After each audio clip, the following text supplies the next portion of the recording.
America, চীন, জাপানের মতো বড় বড় দেশগুলো বিলিয়ন ডলার খরচা করে যেটা করে দেখাতে পারেনি, ভারত এবার সেটা করে দেখালো।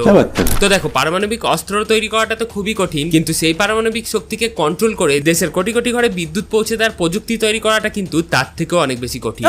তো দেখো, 2004 সাল থেকে ভারতের তামিলনাড়ুর কল্পক্রমে পারমাণবিক বিদ্যুৎ তৈরি করার জন্য একটা রিঅ্যাক্টর তৈরির কাজ চলছিল। আর বছরের পর বছর দিন রাত এক করে আমাদের দেশের বিজ্ঞানীরা অবশেষে সেটা বানাতে সক্ষম হন, যার নাম রাখা হয় প্রোটোটাইপ ফাস্ট ব্রিডার রিঅ্যাক্টর। কিন্তু এটিকে বানানো হয়ে গেলেও এটিকে সঠিকভাবে নিয়ন্ত্রণ করার জন্য বিজ্ঞানীরা অনেকদিন ধরে চেষ্টা করছিল। আর অবশেষে 6 এপ্রিল 2026 রাত 8:15 বিজ্ঞানীরা এটিকে সঠিকভাবে নিয়ন্ত্রণ করতে সফল হন। তো এখন এই মেশিনটির সেকেন্ড স্টেজে প্লুটোনিয়াম এবং ইউরেনিয়াম 238 কে ব্যবহার করে পারমাণবিক রিঅ্যাকশন ঘটিয়ে প্লুটোনিয়ামকে ভেঙে বিদ্যুৎ তৈরি করা হচ্ছে। আর সব থেকে মজার বিষয় হলো, এই মেশিনটি থেকে তৈরি হওয়া বিদ্যুৎ তুমি যতটা খরচা করবে, মেশিনটি ঠিক ততটাই বিদ্যুৎ আবার তৈরি করে দেবে।